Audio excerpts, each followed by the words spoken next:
আসসালামু আলাইকুম ফ্রেন্ড। আজ আমি কাঁচা টমেটোর একটা রেসিপি নিয়ে চলে এলাম তোমাদের সাথে। একটা নয় দুটা রেসিপি শেয়ার করব আজ এই 4টা কাঁচা টমেটো দিয়েই। তো দেখো এখানে আমি 4টা কাঁচা টমেটো নিয়ে নিয়েছি, তবে টমেটোগুলো বেশ কিছুদিন ফ্রিজে থাকায় একটু দাগ হয়ে গেছে, তবে কোনো ব্যাপার না, ভিতরটা বেশ ফ্রেশ আছে। আর নিয়েছি একটা ডিম আর কাঁচা টমেটোর কম্বিনেশনে দুটো রেসিপি হবে। আর এই রেসিপি তৈরি করে 1 প্লেট ভাত এমনিতেই শেষ হয়ে যাবে, কোনো কথাই হবে না, আর কোনো তরকারির প্রয়োজনও পড়বে না। তো এর জন্য আমি টমেটোগুলোকে এভাবে কেটে নেব আর কি, যতটা সম্ভব ছোট করা যায় ছোট করে নেব। তো রেসিপিটা কিন্তু একদমই সহজ সরল আর কম মশলায় ঘরোয়া উপকরণ দিয়েই তৈরি, কোনো এক্সট্রা মশলা এখানে ব্যবহার করতে হবে না। ঘরে যা থাকবে তা দিয়েই কিন্তু ইজিলি যে কেউ রেসিপিটা তৈরি করে নিতে পারবে।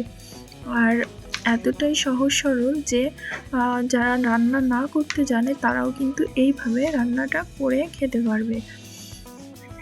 রেসিপিটা সহজ সরল আর খুবই স্বাদে অসাধারণ হতে চলেছে।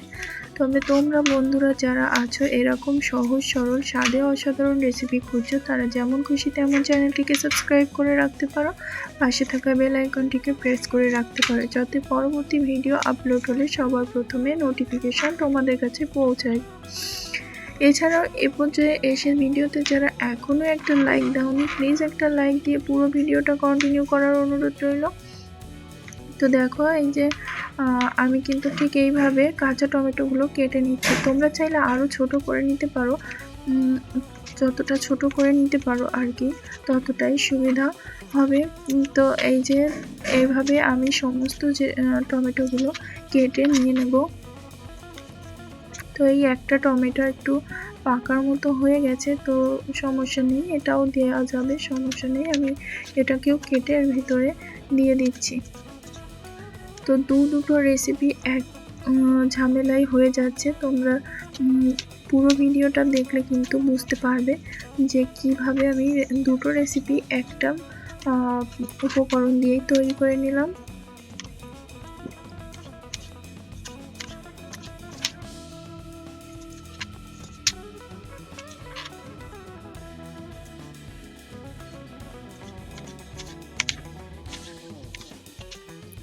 তো দেখো কাঁচা টমেটোগুলো কিন্তু আমি সব কেটে এখন এগুলোকে উঠিয়ে নেব একটা প্লেটে।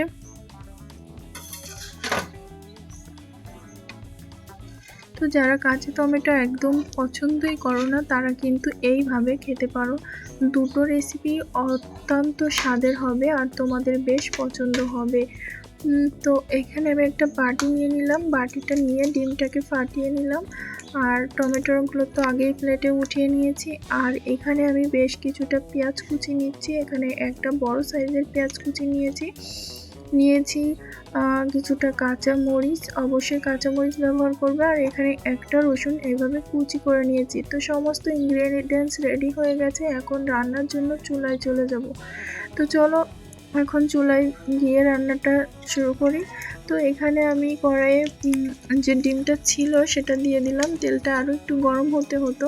তো যাই হোক, দিয়েই কিন্তু নাড়াচাড়া করা যাবে না, 1 মিনিট রেখে তারপর কিন্তু ডিমটাকে নাড়াচাড়া করে ভুজিয়া তৈরি করে নিতে হবে। এই রান্নার জন্য কিন্তু ডিমের ভুজিয়াটা প্রয়োজন হবে, তাই আমি এখানে ডিমের ভুজিয়াটা রেডি করে নিচ্ছি। তো তেলটাতে আগেও কিন্তু ডিম ভাজাই ছিল, এই কারণে ডিম দেওয়ার সাথে একটু বেশি ফেনা হয়ে গেছে, তবে কোনো ব্যাপার না, এই তেলেই কিন্তু পুরো রান্নাটা কমপ্লিট করে নেব। আর এখানে কোনো তেল ব্যবহার করব না। তো সবসময় কম তেল মশলা খাওয়াই কিন্তু অনেকটা স্বাস্থ্যসম্মত, তাই চেষ্টা করি অল্প মশলা দিয়েই কিন্তু সব ধরনের রেসিপি তৈরি করার জন্য। যারা আমার ভিডিও দেখো তারা তো অবশ্যই জানবে আমি কতটা কম তেল মশলা ব্যবহার করে রান্নাটা কমপ্লিট করি।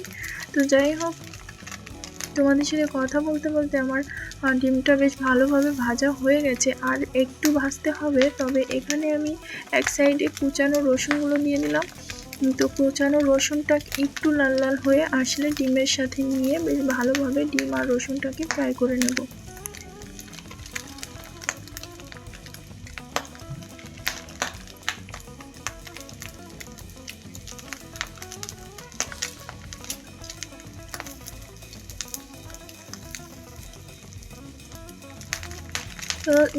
রসুনগুলো ভাজা হয়ে গেলে ডিমের সাথে নিয়ে নিলাম, নিয়ে এখন ভেজে নিচ্ছি একসাথে। এই 1 থেকে 1.5 মিনিটের মধ্যে এইভাবে একসাথে ভেজে নিলেই হবে।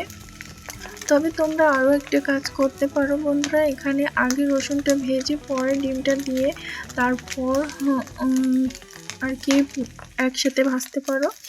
তো ডিম আর রসুনটা ভালো করে ভেজে নিয়ে ভিতরে কুচিয়ে রাখা টমেটোগুলো দিয়ে দিচ্ছি। তো সমস্ত টমেটোগুলো দিয়ে এখন ডিমের সাথে বেশ ভালোভাবে মিক্সড করে নেব। তো এই সময় কিন্তু দারুণ একটা ঘ্রাণ বের হয় বন্ধুরা ডিমের। তো এইভাবে ডিম ভেজেও কিন্তু খাওয়া যায়, ডিমের ভুজিয়া রেডি করে। এর সাথে একটু পেঁয়াজ রসুন এক্সট্রা দিলে কিন্তু বেশ খাওয়া যায়, খেতে মন্দ হয় না। তো এইভাবে এখন আমি টমেটোগুলোকেও ভেজে নিচ্ছি। তবে এ পর্যায়ে আমি গুঁড়া মশলাটা অ্যাড করছি না, এতে করে মানে কড়াইয়ের নিচে আর কি লেগে যাওয়ার সম্ভাবনা থাকে আর রান্নাটা করতে খুবই অসুবিধা হয়। কেননা পুরো রান্নাতে আমি কোনো পানি ব্যবহার করব না, এই মিডিয়াম টু লো ফ্লেমে রেখে রান্নাটা কমপ্লিট করব। আর এই পর্যায়ে এসে আমি যে পেঁয়াজ কুচিটা করে রেখেছিলাম সেটা দিয়ে দিলাম, সাথে দিয়ে দিচ্ছি ফালি করে রাখা কাঁচামরিচগুলো। রান্নাটা কাঁচামরিচ দিয়ে করলে সব থেকে বেশি টেস্টি হয়। তবে তোমরা যদি চাও এখানে ভাজা শুকনো মরিচ সবার শেষে ক্রাশ করে দিতে পারো, এতে একটা ঘ্রাণ আসবে। তবে শুকনো মরিচ যতটা সম্ভব অ্যাভয়েড করা উচিত, তাই আমি আজকে টমেটোতে ব্যবহার করছি না। গরমের সময় কিন্তু এমনিতেও শুকনো মরিচ অত বেশি খাওয়া যায় না, তাই পুরো রান্নাটা কাঁচামরিচ দিয়ে করার চেষ্টা করেছি। এখানে দিয়ে দিচ্ছি স্বাদ মতো লবণ। আমি এখানে লবণটা অ্যাড করে দিয়েছি, লবণটা না দিলে কিন্তু টমেটোগুলো বেশ ভালোভাবে সিদ্ধ হতে চাইবে না, তাই লবণটা দিয়ে একটু মিক্সড করে নিয়ে আমি এটাকে ঢাকা দিয়ে রেখে দেবো প্রায় 5 থেকে 6 মিনিটের জন্য। এতে করে আমার টমেটোগুলো সফট হয়ে যাবে। তোমরা যদি চাও এখানে হলুদটা নাও ব্যবহার করতে পারো, তবে আমি ব্যবহার করব অল্প করে পরে।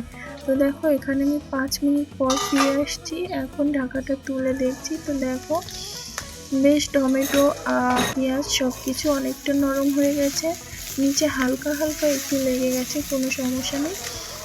তো হচ্ছে এই যে আমি নেড়ে চেড়ে উঠিয়ে নিয়েছি সবগুলো। তোমরা দেখেই বুঝতে পারছো যে কতটা পোড়া পোড়া ভাব এসেছে। এই পোড়া পোড়া ভাবটা কিন্তু দরকার ছিল, তবে কড়াইটা একটু বেশি পুড়ে গেছে, কোনো ব্যাপার না।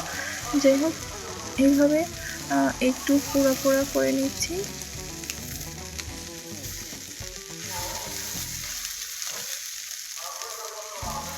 তো এইভাবে কিন্তু আরও 1-1.5 মিনিট মতো নাড়াচাড়া করে নেবো এটাকে। ডিম দিয়ে টমেটো ভাজি তো এমনিতেই খেতে অসাধারণ হয়, তবে আমি এই ভাজার পাশাপাশি আরও একটা রেসিপি তোমাদের শেয়ার করব। তো দেখো এখন আমি হলুদটা দিয়ে দিয়েছি, তোমরা চাইলে এখানে টমেটোটাকে গ্রেট করেও ভাজতে পারো, আমার মনে হয় সেটাতেও বেশি মজা হবে। তো আমি আজকে এমনভাবেই ভেজেছি, যদি গ্রেট করে ভাজি তার একটা ভিডিও তোমাদের সাথে শেয়ার করব। তবে এটা খেতেও কিন্তু মন্দ হয়নি, আমার কাছে বেশ ভালো লেগেছিল। আশা করছি তোমাদের কাছেও ভালো লাগবে, বাসায় ট্রাই করলে বুঝতে পারবে। তো দেখো এখন একটু কালারফুল হয়েছে টমেটোগুলো, তবে আমি কিন্তু শুধুমাত্র টমেটো গলা অবধি অপেক্ষা করব। এখানে টমেটো গলে গেলেই বেশ নামিয়ে নেব। তবে এখানে চুলার জালটা হাই ফ্লেমে রাখবে না, রাখলে কিন্তু পুড়ে যাবে, খেতে ভালো হবে না। যেহেতু আমি এখানে কম তেল ব্যবহার করেছি, সেই ক্ষেত্রে আমার পোড়ার সম্ভাবনাটা বেশি আছে, তাই আমি লো ফ্লেমে রেখে বেশ কিছু সময় ধরে ভেজে নিয়েছি। তোমরা দেখেই বুঝতে পারছো টমেটোটা কতটা লাল লাল হয়ে গেছে, বেশ ভালোভাবে ভাজা হয়ে গেছে। এখন এটাকে নামিয়ে নিচ্ছি। তোমরা এই ভাজা টমেটোটাকে ভাতের গরম গরম ঝরঝরে ভাতের সাথে রুটির সাথেও খেতে পারো, বেশ মজা হবে। তো এখন আমি এগুলোকে এক সাইডে রেখে দিচ্ছি, আর এখান থেকে অর্ধেকটা পরিমাণ নিয়ে আমি দ্বিতীয় রেসিপি তৈরি করছি, মানে টমেটোর ভর্তা, কাঁচা টমেটোর ভর্তাটা তৈরি করব। তবে তোমরা ডিম দিয়ে কাঁচা টমেটো এইভাবে ভেজে নিয়ে ভর্তাটা রেডি করে নেবে, অসাধারণ হয়। একবার বাসায় অবশ্যই ট্রাই করে দেখবে, তাহলে বুঝতে পারবে যে কতটা স্বাদের হয়। তো দেখো এখানে আমি অর্ধেকটা পরিমাণে নিয়ে নিচ্ছি।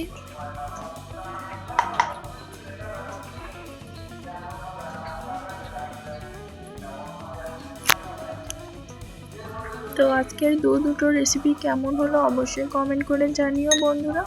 দেখো আমি এখানে পেস্ট করে নিয়ে চলে এসেছি, তোমরা চাইলে শিলপাটায় বেটে নিতে পারো, বাট আমি আজকে মিক্সিতে গুঁড়িয়ে নিয়েছি। দেখো এখন একটা বাটিতে নিয়ে নিচ্ছি। তো এটাই খেতে কিন্তু সব থেকে বেশি স্বাদের হয়েছিল। আর ভর্তা যেহেতু উপর থেকে একটু সরিষার তেল না দিলে হয়, তাই সরিষার তেল দিয়ে নিলাম। এক সাইডে ভর্তা, এক সাইডে ভাজি। কি দারুণ স্বাদের হয়েছিল দুটো রেসিপি। তোমরা অবশ্যই এইভাবে বাসায় একবার ট্রাই করবে, নিশ্চয়ই বুঝতে পারবে আসলে এর স্বাদ কতটা। বাই দ্য ওয়ে, আজকের ভিডিও পর্যন্ত। সবাই ভালো থাকবে, সুস্থ থাকবে। আল্লাহ হাফেজ।